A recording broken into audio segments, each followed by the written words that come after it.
and welcome to another episode of the Kid Stories Podcast. I'm Phil Bechtel. Today's episode is sponsored by Feltrite, makers of unique, customizable felt wall tiles. They come in a wide variety of shapes and colors, giving you tons of design options. You can choose to make your own creative masterpiece in their easy-to-use online design studio, or choose from dozens of intriguing designs their team has put together. I ordered one of their signature styles called Flower Petal, and that design's sage and palm colors went perfectly in our hallway, but with Feltrite, you can always customize their designs to fit your space, changing the colors however you like or adding pieces. And when you visit Feltrite.app, you have access to thousands of other customer designs with patterns that include everything from popular characters and logos to breathtaking vistas. And the tiles are not typical felt. They are soft, but they're also sturdy and thick enough to use as a creative pinboard. Many customers use them as a welcome upgrade from plain old bulletin boards. And you can pin up photos, calendars, jewelry, and kids' art. Installation was simple since the tiles come with paint-safe adhesive tabs. Another great thing about these tiles is their sound absorption. I was looking for a way to dampen the noise in our hallway, where our dog and 2 kids run around banging and yelling. It improved the sound quality in our home while adding texture and color. And these things look great in any room, the kitchen, the kids' rooms, the office.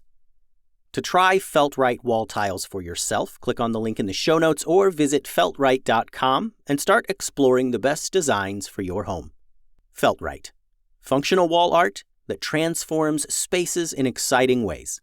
Now let's get on to some shout-outs.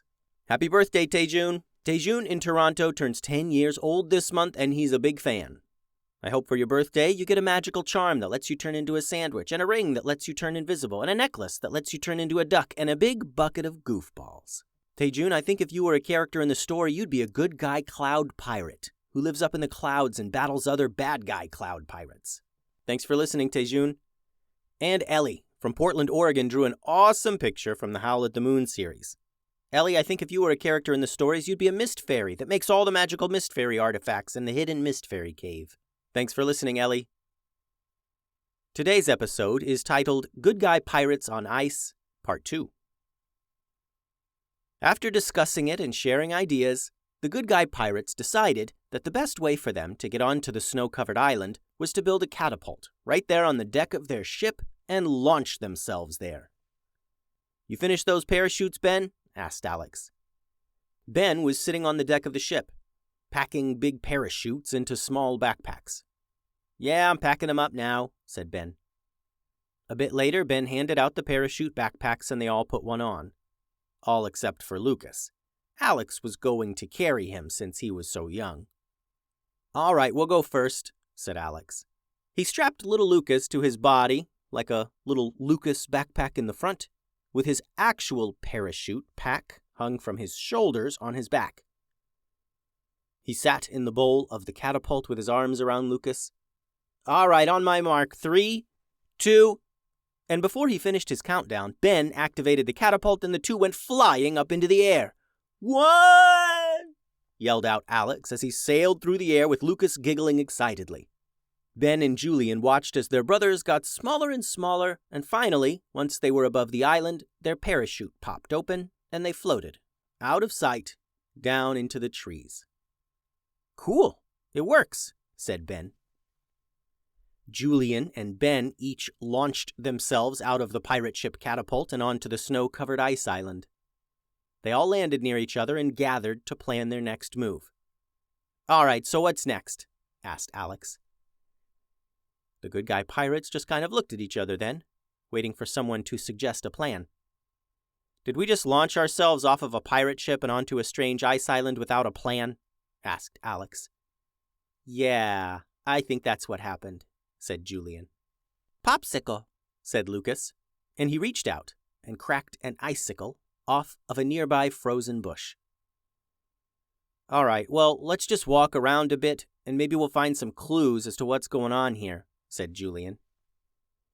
Their feet crunched in the snow as they walked around the island looking for something. Before they saw anything useful, they heard something terrible. A stomping.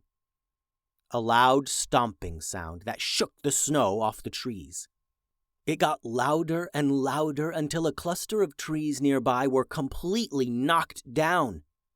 The ice covering the trees shattered and sounded like broken glass. The tree trunks bent and broke, and some of the trees were completely ripped from the ground as 3 snow monsters attacked the good guy pirates. These snow monsters looked just like they were made of snow and ice.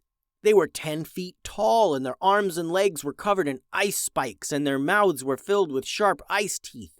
They roared, and the brothers all stepped back to wield their weapons. Ben and Julian leaped back toward the monsters with their swords. The beasts reached out to grab them, and they swung in defense. Their swords clanged off the hardened ice monster's arm, and they maneuvered around it.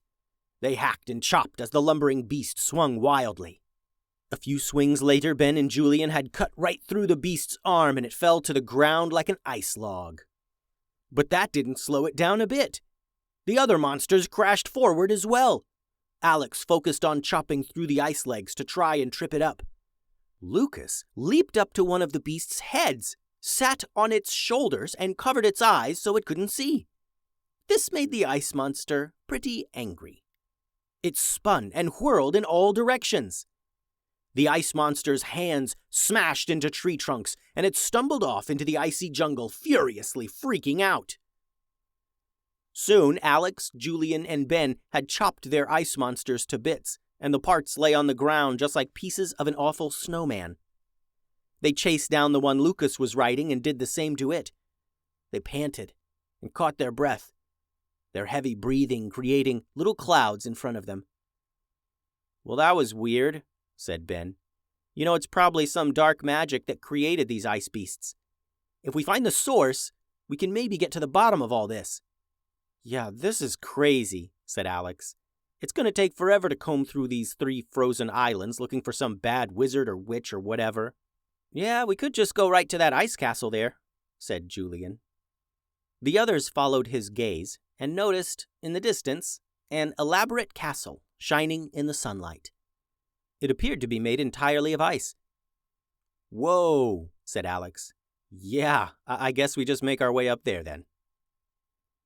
They all took a few steps toward the faraway ice castle when a strong wind caused them to wince and turn their heads down. The wind carried snow and pieces of ice and swirled until a small tornado of ice formed in front of them. The wind calmed down and the tornado spun off and disappeared, but revealed something within. A person. A man was standing right there in front of them now. He was blue and white. It looked like he was made of ice. He was dressed like a king, with a thick ice robe hanging down from his shoulders to his feet, and he held a huge, long scepter. He had a thick white beard and a tall crown of ice on his head. "Whoa," said Julian. "Did you just travel here on the wind?" "I am the wind," he thundered. "I am the ice and snow. I am the chill in your bones. I am the Ice King, and I demand to know why you destroyed my minions." "They attacked us," said Alex. "Even before we made it to shore, they tried to sink our ship." "Yeah, they're really not nice," added Ben. "Popsicle Man," said Lucas, pointing to the Ice King. Well, the Ice King did not like being referred to as Popsicle Man. He slammed his scepter down on the ground, and the island shook. A shockwave blasted out in all directions, and the good guy pirates all fell down. The Ice King held his scepter like a baseball bat and readied to swing at the brothers. They leaped up to their feet and fought off his attacks with their swords. Even with all 3 brothers hacking and slashing from all sides, the Ice King fought off their attacks. Finally, the Ice King yelled, "Enough!" He pointed his scepter at Julian, and a thick beam of freezing cold blue light shot out, and Julian was frozen in place. Ice began growing all around Julian and covering his body in a super thick layer of ice. His new ice body grew and grew around him until he was as big as the ice beasts who attacked them all earlier. They could see Julian's face through his new clear ice covering, and he looked angry. The Ice King laughed and yelled, Now leave my island before I make you all my minions." And the wind stirred up and swirled around him. The Ice King disappeared into another swirling tornado of ice and snow. "Help me chop him out of this ice suit," said Ben, hacking at the ice covering Julian with his sword. But before he and Alex could use their swords to chip the ice away, their brother swung his huge ice arms at them. "Whoa," said Ben. "Take it easy, dude. We're trying to get you out." But Ice Julian did not take it easy. He swung his huge ice fists at Alex and Ben, and they barely dodged in time. "He's under some kind of spell, Ben," said Alex. "He's going to keep coming at us." And he did. He got angrier and angrier, swinging at them and trying to pound them into the ground with his huge fists. They didn't know what to do. They couldn't fight him for fear they would actually hurt him. So they continued to retreat until they were back at the beach. "We need to head back to the ship and make a plan," yelled Ben, as the broadside of his sword deflected another swing from Ice Julian. Alex grumbled at the thought, but he knew it was the best choice. They couldn't fight Julian. He was under the Ice King's spell. They needed to regroup and figure out how to save him. "All right, swim for it. Back to the ship," yelled Alex. Lucas climbed on Alex's back and held on as he and Ben swam back to the ship. Ice Julian stomped in the frozen sand there on the beach as his brothers swam away. Alex, Ben, and Lucas watched from the deck of their ship as their frozen ice beast brother lumbered back into the snowy jungle. "Well, this stinks," said Ben. "Yeah, we've got to figure out how to save Julian," agreed Alex. And the three brothers began planning how to save Julian. The end. Thanks for listening, friends. There is a link in the show notes that will take you to the Kid Stories Podcast YouTube page.